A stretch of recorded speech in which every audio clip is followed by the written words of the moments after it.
Hi, I'm Helen Morris. I'm founder of Samsara Communications, which is a wellness business consultancy that helps small wellness business owners with social media, marketing, and mentoring. And today I'm talking about how to manage your mental health whilst running your own business. So I started my business about 4 years ago, and it was actually after my own mental health breakdown. I'd been working in the corporate world and suffering with anxiety and depression, and ended up getting signed off work for a few weeks. Once I started feeling better, I actually decided that I wanted to leave the corporate world and create my own career on my terms, doing work that I loved and that made a positive impact on people's lives. And so over the past 4 years, I've learned quite a lot about what helps and what doesn't help my mental health. And I'm by no means an expert, but I'm hoping that I can share some of the best tips that I have today that can in turn help you.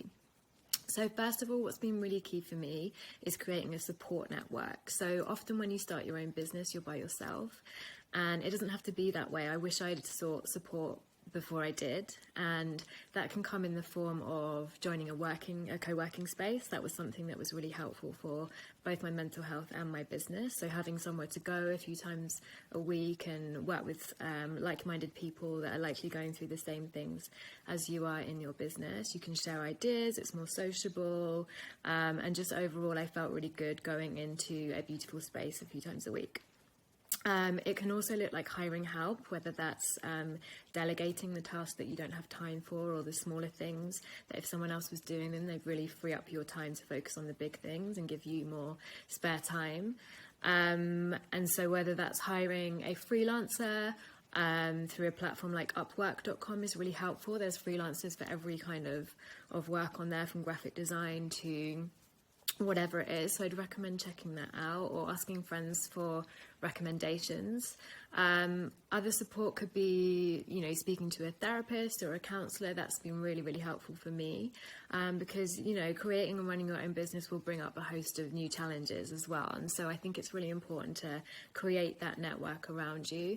And maybe it's chatting to friends that have done something similar or are running their own businesses. I know that's really useful for me if I'm going through something, if I have an issue that comes up. I can always ring one of my friends and just chat through that with them and get a different perspective and opinion on this situation. So whatever it is that support means to you, definitely ask for help. I found that people really like to help you. And obviously it's reciprocal as well. I support people where I can as well. So yeah, there's no need to be alone. There's also loads of resources like Escape the City or Facebook groups or meetups. So yeah, we're really lucky to have all of these resources available to us. And so my second tip is to have a think about what are your daily practices that keep you feeling good.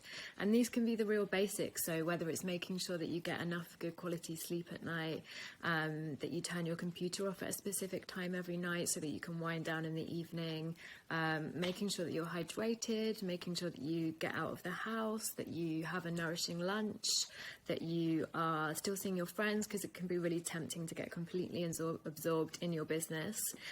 But it's really important to make sure that you keep all of these things in balance as well. Something that I do every day is meditation, which has been absolutely transformative for my mental health. So I do it as soon as I wake up, and that just means that I have the right frame of mind to start the day. It clears my mind, it calms down my nervous system, and I know that I can much more easily navigate the day and whatever comes up if I've put my meditation practice in first thing in the morning and I've done something for myself.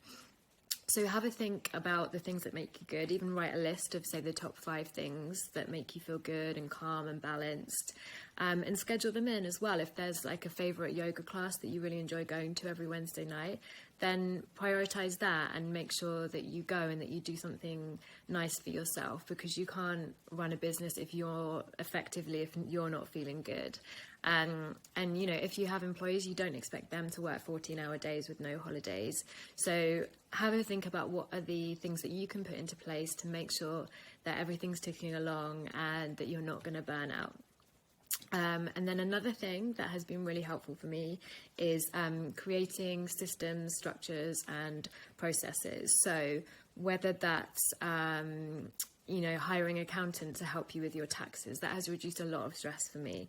Other things are, for example, getting all your contracts in place or your onboarding processes for clients that will reduce time and stress as well. Making sure that everyone's really clear on what their responsibilities are during a project, so that it minimises the risk of things coming up and kind of sending you off key. So have a think about what processes and systems you can put in place to make your life easier and reduce stress. And then also boundaries are really key. So thinking about what you are and what you are not available for. So whether that's things such as, I am available to answer client emails from 9 a.m. till 6 p.m. Monday to Friday. Maybe you need to set up an out of office to manage people's expectations as well about when they can get hold of you. Managing expectations with any employees or colleagues that you have, and again being really clear about your roles and responsibilities has really helped me. Just being clear with yourself as well about, okay, so what can I get? What's a realistic amount of things that I can do today?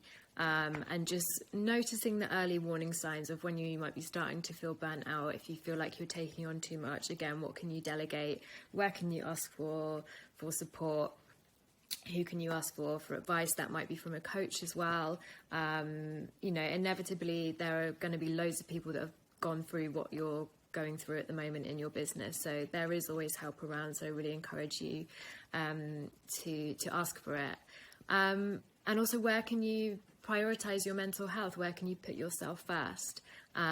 Because if you're not feeling good, that's not going to come through in your work. Whereas if you are feeling good, that's going to just be a benefit for everyone around you as well. So really putting yourself first, making sure that you schedule things that make you feel good, schedule enough time off. And those are all my top recommendations for managing your mental wellness.